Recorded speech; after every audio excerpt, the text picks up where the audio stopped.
My son, the time to create man has come. You, my son, are the Redeemer of mankind. There will come a time that I shall send you to earth to live as a man. Therefore, you will need a vessel of flesh to hold your Holy Spirit. Let us go down and form man in our image, that through our image you shall walk the earth. Behold, my son, the cosmos is only a veil that I can draw back as a curtain. I have placed this veil so that no one can reach heaven without going through you. Mankind will try many different ways to reach the gates of heaven without you. They will build towers and flying machines. They will use sorcery and witchcraft, but all their efforts will be in vain. Only through your judgment can a soul enter paradise. Come now, my son, let us go down and make man. The Father and the Son again descended to the earth. Let us take the appearance of men and seek out a place to mold man. Here, my son, this is where we shall birth humanity. The Father reached into the earth, and the earth cried out in birthing pains. The earth is my wife. She cries out in pain because I am pulling her child from her womb. She is the mother of man, and I am his father. The Father pulled forth from the womb of Mother Earth a miry clay. He spat in it, and he began to roll and knead the clay as a potter. The Father molded all parts of man from the clays of the earth until he said, "It is finished." Behold, my son, this is my greatest creation upon the earth. This is man. The Father then poured the waters of life into the mouth of the clay man. The Father placed his mouth near to the clay shell and said, "Awake, come forth, Adam, and accept the breath of life." Upon his words, the heart of Adam began to beat, and the blood, which is life, began to race through his veins. Adam opened his eyes and sat up. "Who are you? Where am I? What's happening to me?" "You are a human." There, on a stone, sat the newly created angel, Lumiel. "You are a human, and our Father has just brought you to life." The Father spoke and said, "Adam, I am your Father, your Maker, your Creator. This, who sits on my right side, is my Son, and the one who sits upon the rock is Lumiel, your guardian angel. His duty is to help and assist you upon this earth. Adam, I have created you to be the caretaker of my holy garden and to assist my little ones, those that I call the animals. I am neither male nor female. Therefore, I have made you neither male nor female. You are man, formed perfectly in my image and in my likeness. Lumiel, you I have made in the form of light to be a guardian of man. I have given you all knowledge concerning man, nature, and the earth. I have made you differently than the other angels, for within you I have placed the desires of man. I have bestowed upon you the gifts of music, dance, and storytelling, that you may entertain man. As my son is a servant unto me, you are the servant of Adam. Therefore, you must bow down to him as a sign of your servitude." Lumiel spoke. Never will I bow down to a man of mud. He is beneath me, both in knowledge and power. Look at him, Father. Even now he stands before us naked and knows not of his embarrassment. I beg you, Father, destroy this foul blackened mud man and allow me to rule the earth. The Son looked at the angel Lumiel with rage, for never had any of the Father's creation disobeyed him. The Father spoke, "Adam, You are the servant of my little ones. Therefore you must bow down before them as a sign of your servitude. Foul blackened mud man. Son, be not dismayed by Lumael's words. I have created him to be this way, and I have created you to deal with him. I will take Adam so that he may learn of my little ones and bow down before them. You, my son, persuade Lumael to bow down before Adam. The Father created the Son as a faithful servant. Therefore he never questioned the Father. The Son, in righteous anger, spoke unto Lumael. Repent, you rebellious angel. The Father has given you a commandment, and you will obey. No, boy. What did you say unto me? Boy, I will not obey the commandment to bow. I don't have to. The Father has given me choice. He made me this way, and for a purpose. Likewise, the Father has made me for a purpose, and that is to rule over you. Our Father made Leviathan in secret, that only he can destroy him. But I know how our Father has made thee, and I can uncreate thee. Please, Master, turn down your brightness. I will bow down before the mud man. Adam. Yes, of course, Adam. Adam, these are my little ones. Innocent are they. You must learn the names I have given to each one, and you must learn their speech. There is much work for you to do as a caretaker of my holy garden. As you work, rejoice, dance, and worship me. Every seventh day you can rest from your labor. Adam looked out at the little ones and bowed before them. My son, have you persuaded Lumael to bow down before Adam? Yes, Father, he has vowed to bow. Lumael, fearing the might of the sun, resentfully bowed down before Adam. It is finished, my son. Let us now ascend back into the heaven. The Father and the Son returned to earth often to visit and observe Adam. During their absence, it was Lumael's duty to commune with Adam. The resentment within Lumael continued to grow, for it was he that desired to have dominion over the earth. Adam grew to know all the musical instruments Lumael was gifted in, and would request that Lumael play them daily for him.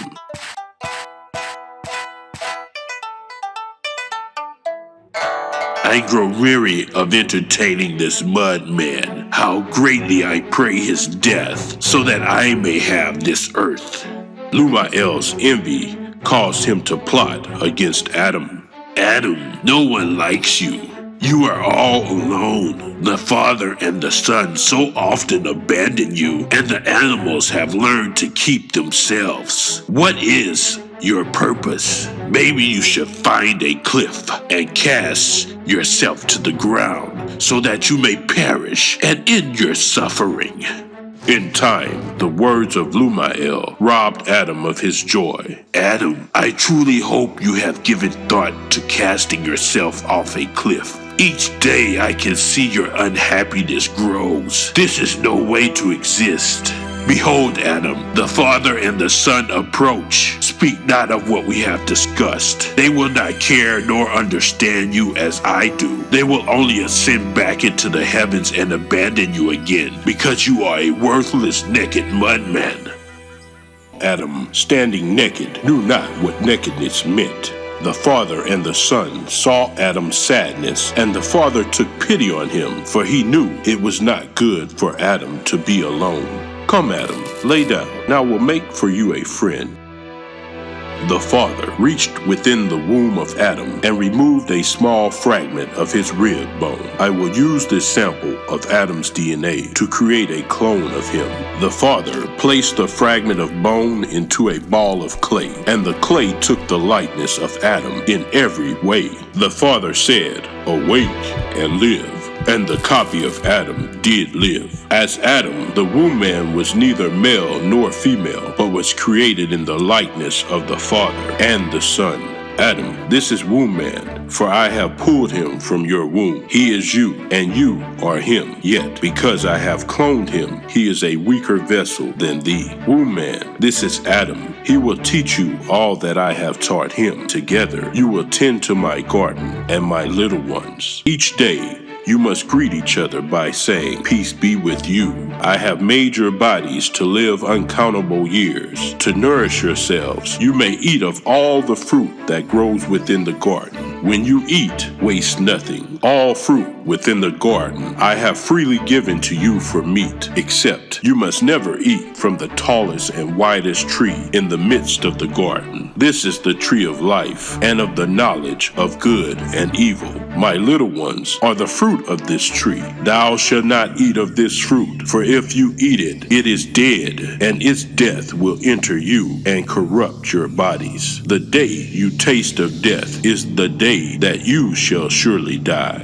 Lumael: "Yes, Father. It is now your duty to watch over mankind, for now there are 2 Adams." "Yes, Father. Come now, my son. Let us ascend back into the heavens." Adam and Womb Man worked together to tend the Father's holy garden. Both Adams enjoyed the music of Lumael and would request that he entertain them with his gifts.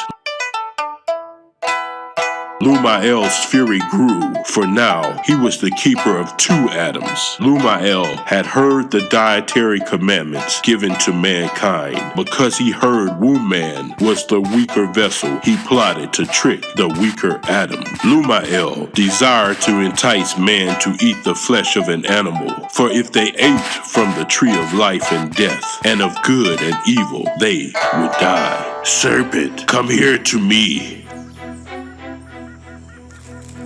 "Serpent, I know how our Father created you. I know your heart. You are envious of man as I am. I will lead man down the path of destruction, and I need you to help me. The Father has made you differently from all other creatures, for within your fangs is a venom that possesses the power to cause death. The Father has laws in place that bind me. If I violate his laws, he will allow his Son to destroy me. Therefore, I must work within the loopholes of the law so that I may be found blameless. I desire that you strike a beast down with the power of your venom. You must slay the beast near to the garden, but do not allow it to fall dead within the garden. For any that desecrate the Father's holy garden will face his wrath. Once man eats of the flesh and dies, I will rule the earth, and I will make you a prince to rule beside me. I will give you 1/3 of the earth as your kingdom, and I will change your seed so that your offspring shall walk upright as men. If you accept my invitation, then say yes, and I will enter you that we may seduce men." "Yes, I accept, Master." Lumael possessed the serpent, then sat on the outskirts of the garden that he might ambush an unsuspecting prey. With his innocent prey in sight, the serpent struck the creature with a deadly blow. As the animal lay dying, Lumael departed the serpent and entered the garden in search of Womb Man. Womb Man, I need your help. There's a fallen creature very near the border of the garden. Come quickly that you may assist it." "Yes, of course, take me there." Once there, Womb Man looked upon the dying animal as it breathed its final breaths. Womb Man, like Adam, had learned the language of reptiles and spoke unto the serpent. "Serpent, what have you done? Is it not true? The Father has instructed us not to cause harm, yet you have brought death upon this creature." "The Father has given those instructions unto you. As for me, I was created this way and was gifted the power of death. You, the Father, has forbid from partaking in the eating of flesh, but flesh is my sustenance. The Father has told you to eat of flesh means you shall die. But I tell you truly, that is a lie. The Father only wishes to deceive you so that you become not as He. I eat of flesh, and my eyes have been opened to great power and knowledge. If you eat, you shall not die, but your eyes shall be opened, and you shall be as the Father and the Son. Is it not true? The Father said, waste not Therefore, fear not, for when the Father asks, why have you done this thing? Reply, this thing we have done so that no fruit be wasted. Now, take up those 2 rocks which are flint rocks. Strike them against each other over the dry moss of a tree. This will bring fire. Use a sharp rock to take away the skin from the flesh. Then place the flesh upon the fire, that it may roast upon the flame. The smell of it will please your senses, and the taste will bring pleasure to your tongue. The flesh will cause your learning to be quickened.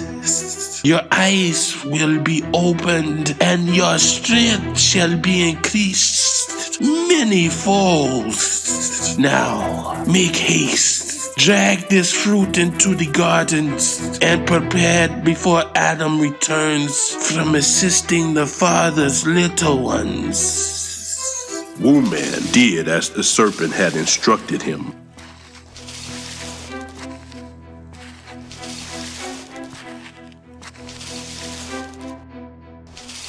Upon roasting the flesh, Wu-Man ate of the flesh, and his eyes became opened.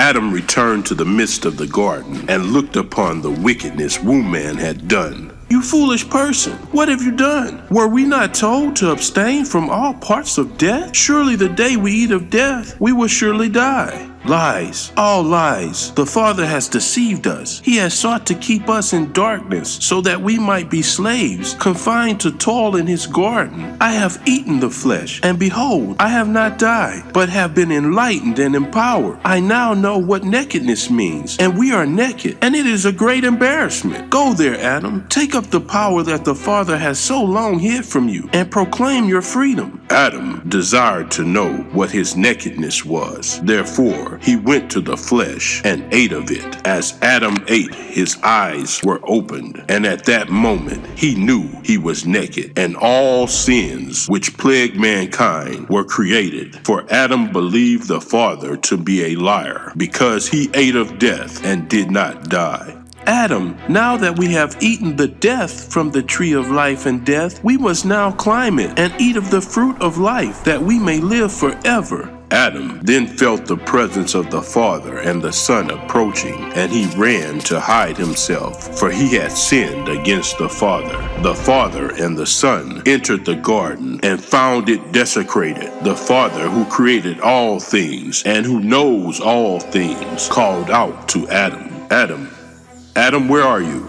Adam and Wu-Man did not answer, but yet attempted to remain hidden. The Father, in all wisdom, spoke, "Adam, why do you hide your face from me behind the bushes?" Then Adam and Wu-Man made themselves known. With a trembling voice, Adam answered, "Father, it was not I, but this clone Wu-Man that has caused me to sin against you." The Father's wrath was kindled, and he spoke, "Now that you have rebelled against me, you shall now be cut off from the Garden of Eden, and I shall cast you out into the darkness of earth. Come, Adams, follow me." The Father plucked a fruit from a tree and gave it to the Adams to drink. "Because you have pained my heart and sinned against me, you shall now know death and pain. Sleep now, I have work to do."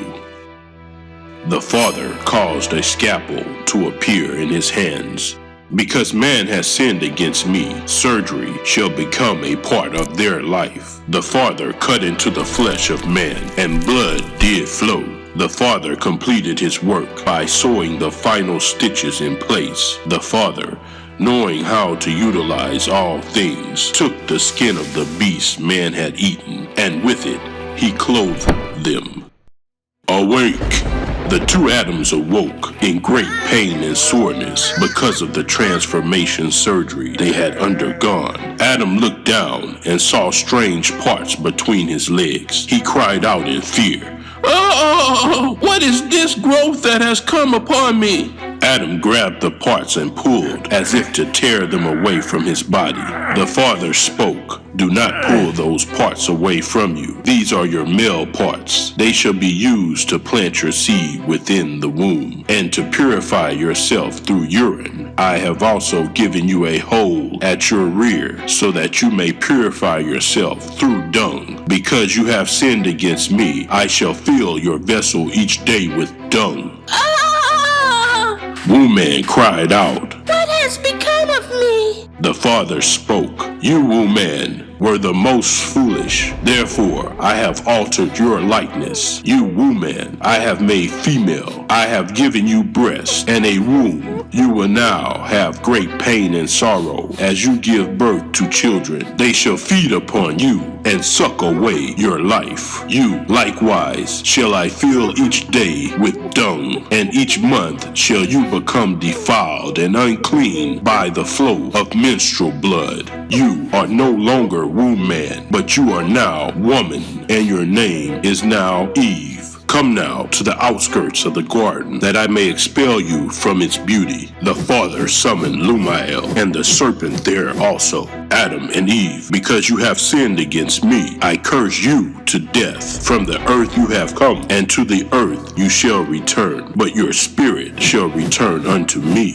You shall till the ground, and shall eat of its plants and seeds. All fruit, vegetables, and herbs shall be for your meat. You shall not eat of my little ones. If mankind shall roast my little ones in a pit of fire, I shall cast their soul into the pits of hell, where they shall be roasted and devoured forever. For I have made wild beasts to eat beasts, but mankind I have not made this way. I shall also place a veil upon your eyes, so that you may no longer easily see into the spiritual realm. You have become spiritually dead, because you have chosen evil above good. I have created wild beasts, the jinn, and monsters of all kind to torment you in the darkness of night. I have also made earthly demons, worms, fungus, bacteria, and viruses to be enemies unto you both day and night. They shall work as one and seek to possess and destroy you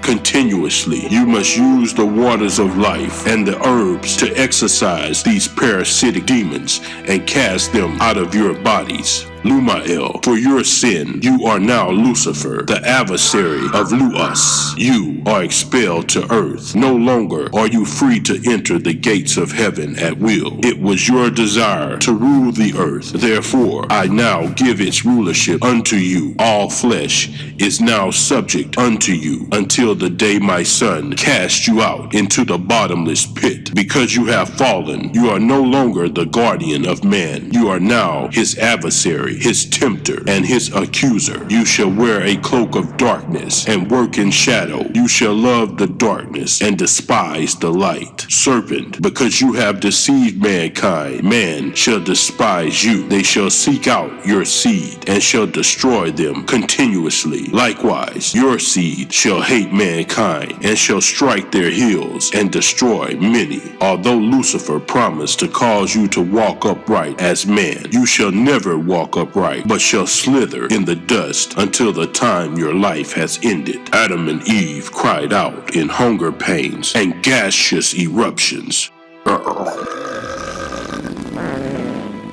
Father, forgive us. Let us back into the garden. We shall not sin again against thee. Our bodies are in pain, and we feel things we have never known before. Fear overcomes us.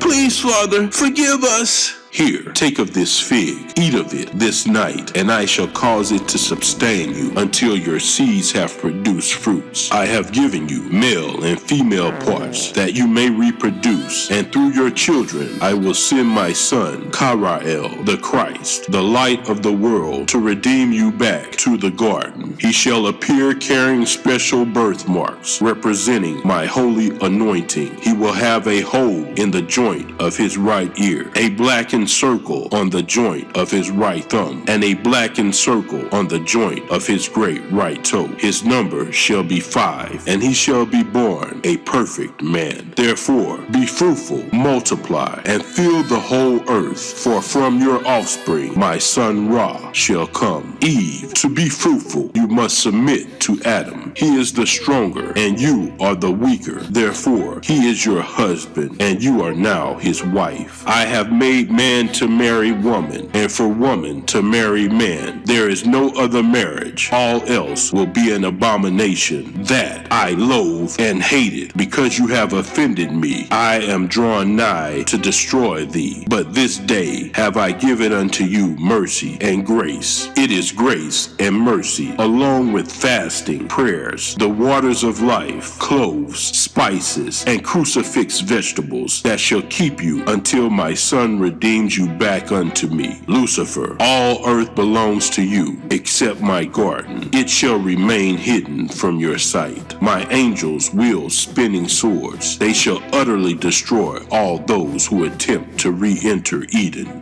Lucifer, hearing that Karael would someday come to earth in flesh, began to plot his rebellion, for he was now ruler of earth, and all flesh was subject unto him, including Karael in the form of a man. Now go, I have prepared a cave for you. Make it there before dark, lest a wild beast tear you asunder.